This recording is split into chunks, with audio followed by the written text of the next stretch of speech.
Hey guys, so I wanted to go over some of my fix-it items in my FIT system.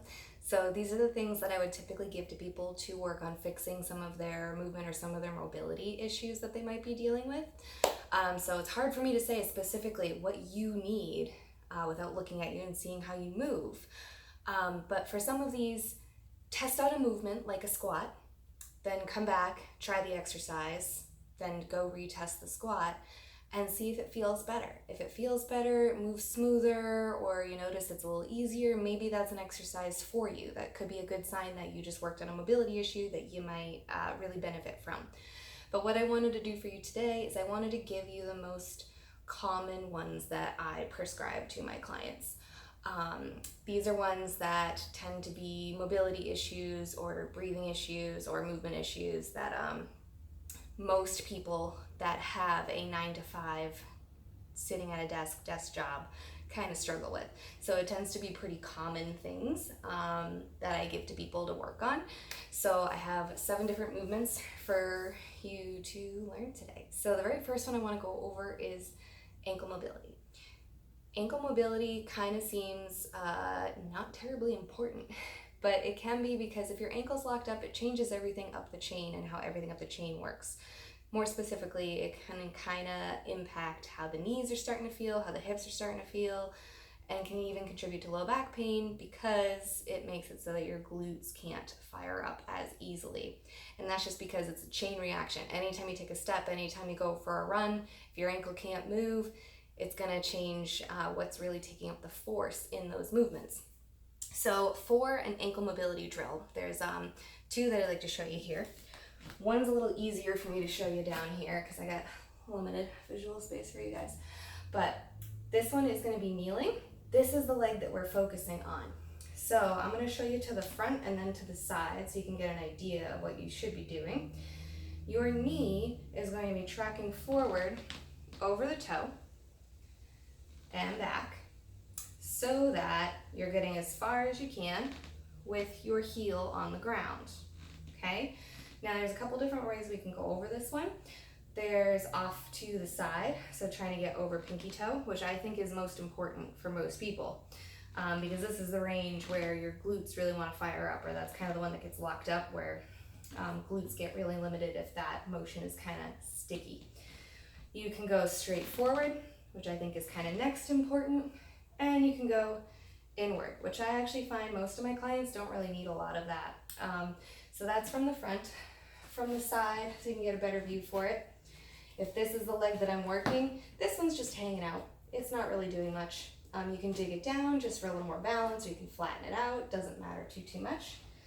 Either way, this knee is working on coming forward with this heel staying down. So if I start to do something like that to get a little more range, it doesn't count.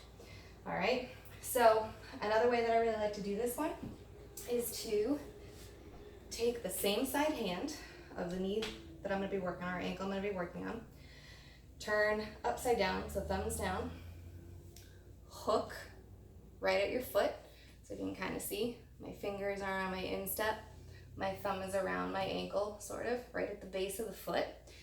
And in this position, you are going to rock forward and back. So if you remember, I just said out to the side is the more important ankle mobility for most people, or most important for people. This is working just on that because my knee has to go to the outside of my elbow. This is working on keeping my heel a little bit more grounded. So I kind of have some limited possibilities here. So to show you from the side, again, thumb down, hooking around my ankle, and I'm rocking forward and back, forward and back.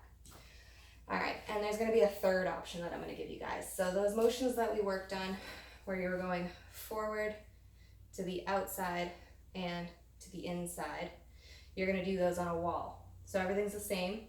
I'm going to pretend that this is my wall here so that you guys can see a little bit better. So we are working on the front leg. This one can do whatever. This is the guy we're focusing on. So it's this knee. If this is my wall, I'm about 2 or 3 inches away. I'm trying to rock forward over my toe and back. Forward over my toe, and back, and my front heel stays down. This one can be up, doesn't matter. This guy needs to be down or it doesn't count. So again, we can go forward, we can go out to the side, trying to track over pinky toe, and we can go into the inside, trying to track over big toe. All right, so that's ankle mobility. That one, if you're uncertain if you need it or not, I usually recommend trying some variation of a squat test. So just going into a bodyweight squat with a stance that feels comfortable, or kind of making it the same stance every time is even more ideal for a proper test. So usually shoulder width apart, so right in line with the armpits is going to be your outer step. From there, squatting down, seeing how low you can get with your heels down.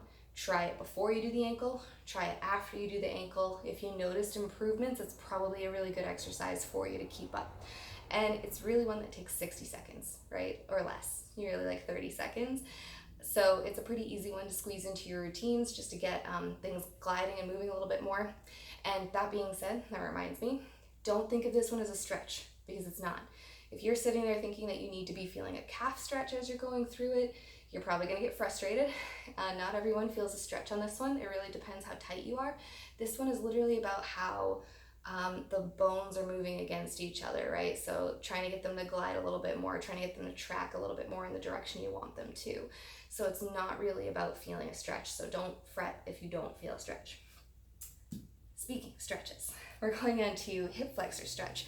So hip flexors are, there's a couple of them, but they're basically these guys that wrap to the front of the hip, and they allow your hip to do that, right? Kind of lifting up in front, bringing your knee forward. These get super, super, super tight in any kind of desk job. So these are very tight in a lot of people and really good to work on. And if hip flexors are tight, it's going to make it harder for the glutes and abs to fire up. So if you can kind of loosen these up, it will help that in the rest of your movement. So it's a really good thing to start your workout with, because if your hip flexors are a little more stretched out, you might feel better during some of the other exercises you're going to be doing. So hip flexor stretch. I have a couple specifics that I like to point out on this one. Just being in this position and shifting forward, technically a hip flexor stretch. But some things I want you to look out for is making sure that this toe is dug in and it's forward, okay? So it's not angled off to the side or anything like that. It is in line with your knee. Next one, you're gonna tuck your pelvis. So it's as if your tailbone is coming up underneath, or it's as if you have a belt loop right here, it's as if your belt loop is coming up. From there, you're gonna squeeze your glute to shift forward. You can see I didn't go very far, and that's because I'm working those deep inner hip flexor muscles. I could just kind of relax into it, or kind of a common like yoga stretch is maybe more coming down to here. That's not necessarily a bad stretch. It's just missing out on some of the deep internal muscles that you're not going to get without that pelvic tilt and without maintaining a nice neutral kind of upright position. So you don't want to be arching into it. You just kind of want to hold that tuck, okay? That one about 30-60 seconds for a hold. You can do 2 to 3 times each side, or you can just stick to the 1 or 2 if it feels like that's loosening you up. That's all you're really gonna need, okay? Next one. So hip flexors get tight, so do quads. Quads can get really tight just because honestly they're doing the work of the rest of your hips because they're used to sitting.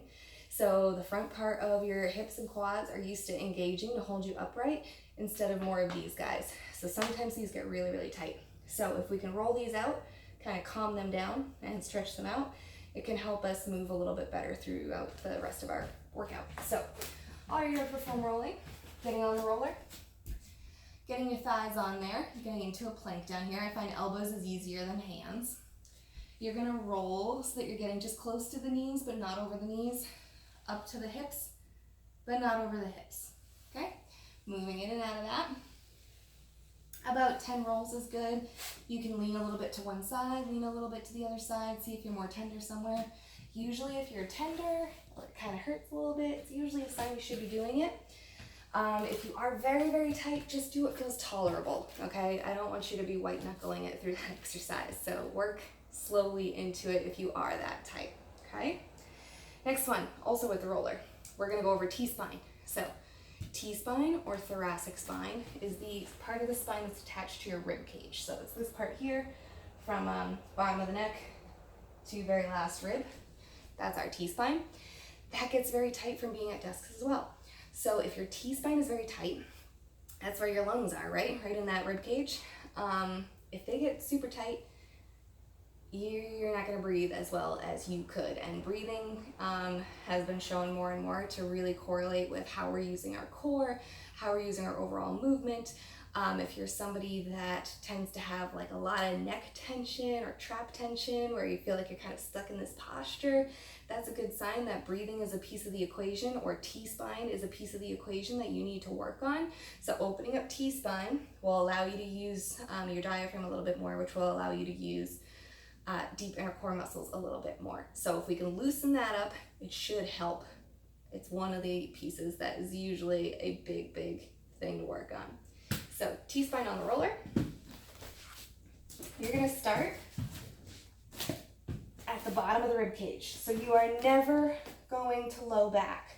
You are only up on the rib cage. There's other ways to work out your low back, so don't do that here. So here, bottom of the rib cage, you're gonna cradle your head. You see my legs are bent, ready to hold me in position. You're gonna squeeze your elbows together as if you're trying to smoosh your head. And from here, you're gonna bridge up and stay up. And you're gonna let upper back fall back. I just got a nice crack from that. And you're gonna take 3 nice deep breaths there. In the nose, open out, 3 deep breaths. When I've done 3, I'm going to sit up, move up another inch, and do the same thing there. So I'm bridging up, or you can actually keep your butt down to make it a little less intense. Letting everything fall over the roller, 3 nice deep breaths in that position, lift up, go up another spot, and back down, 3 nice deep breaths, lift up, and done. So you are doing about 2 to 3 spots for 3 breaths each. You can do this a couple times over if you want to do a little bit more. You can keep butt down or butt up. Butt up is a little bit harder. It really kind of digs into the spine a little bit more. If you've ever heard of traction, it's kind of like that in a little way, because it's letting gravity kind of pull your vertebrae apart a little bit. So you can kind of open up, get a little more stretch. And usually afterwards, if you've never done this, sometimes you feel this weird sensation of like you can breathe easier and better. Cool feeling sometimes, but better to, work on it and keep it up. All right, so the next one is also a T-spine one.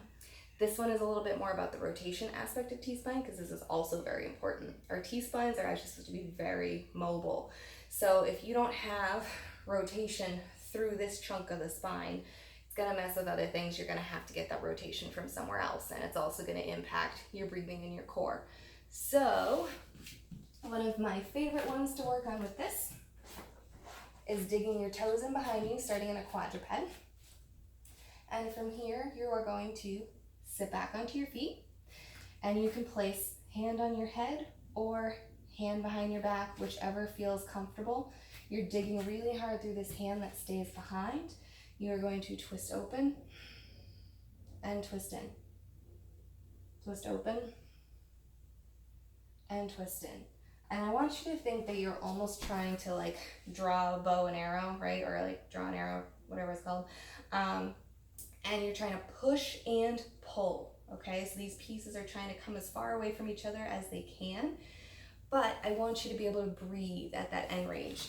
So if you're kind of getting to that last spot and you're like purple in the face, can't take a breath in, couldn't say a word in this position, you've gone a little bit too far. So I would back off just a little bit. Make sure you can breathe in it. Make sure you can live in it. If you can't live in it, it's not teaching your body anything. So if you can't take a breath, it's not teaching your body anything. All right, so that's T-spine.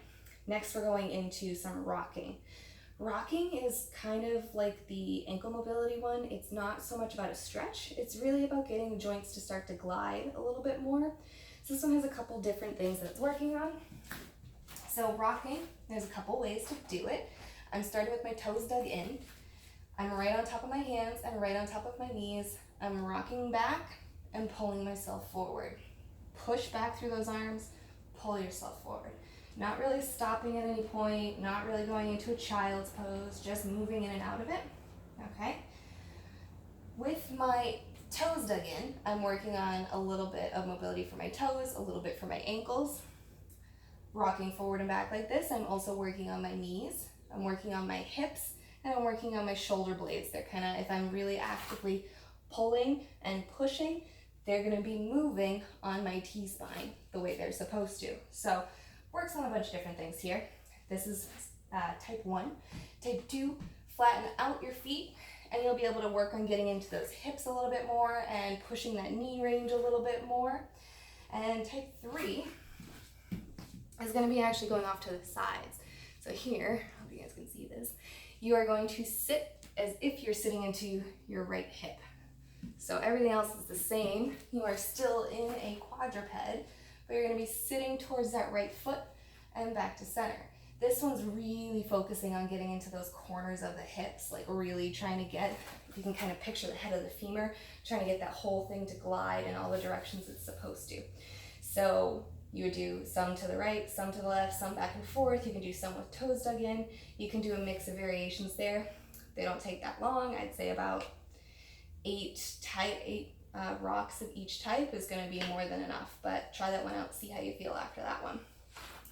And the last thing I want to get into is breathing. So I mentioned it a little bit already. Breathing is super important for engaging your core through the rest of your workout, and a lot of us need work on breathing. And that really kind of comes down to just the modern lifestyles that we live. So sometimes, like high stress and everything, we start to get stuck in these postures, being at a computer, doing any studying, doing any work where you're like even head in a book, like things like that. That's all going to be a little bit of a compromised position for breathing, especially if you're sitting in a chair. So sometimes we need to do some breathing resets. So a couple quick breathing resets: crocodile breathing and hook lying breathing. So with crocodile breathing, I really like this one. I think it's the simplest, easiest one for anybody to figure out how to do it right, because you have the feedback of the floor telling you you're doing it right. So in these kinds of breathing exercises, we're looking to get out of breathing up here and getting a little bit more into here, okay? So for crocodile breathing, you are going to lay on your belly. Super, super dead legs. I even tell people to give them a wiggle and just let them fall where they fall, okay? You're gonna stack your hands, one on top of the other, and you're gonna let your forehead rest down, okay? I'm gonna pick up for a second to tell you what you're doing. But there you're looking for a neutral spine. So if you kind of feel like you're really sagging up this way, you can kind of tuck those ribs down a little bit more. And when you're here, you wanna breathe in the nose and out the mouth. And you want to breathe in the nose so that your mouth is closed and tongue is glued to the roof of the mouth. That's going to make it a more diaphragmatic breath. So if you keep tongue glued to the roof of the mouth, breathe in the nose, out the mouth, automatically going to be more of a belly breath. So in this position, you're looking for this part to go up as you breathe. So as you get into that, you can feel your belly expanding into the mat here.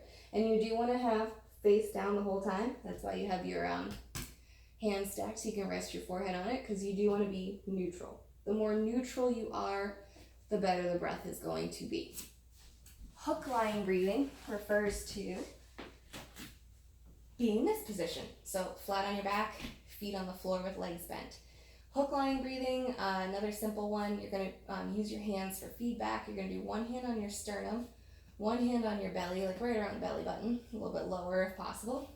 And here, you're going to breathe in. And breathe out. When you breathe in, it's through the nose again.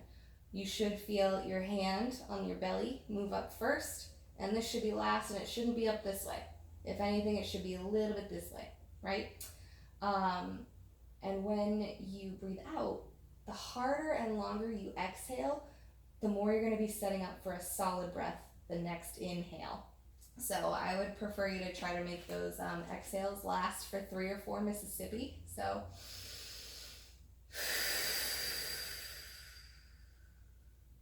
and if you can kind of see that kind of crushed my ribs down, my left one likes to flare a lot. So this exercise is really helpful for me to try to get my ribs in alignment and my spine in alignment again. So working on those hard exhales kind of sets me up for a better belly breath next round.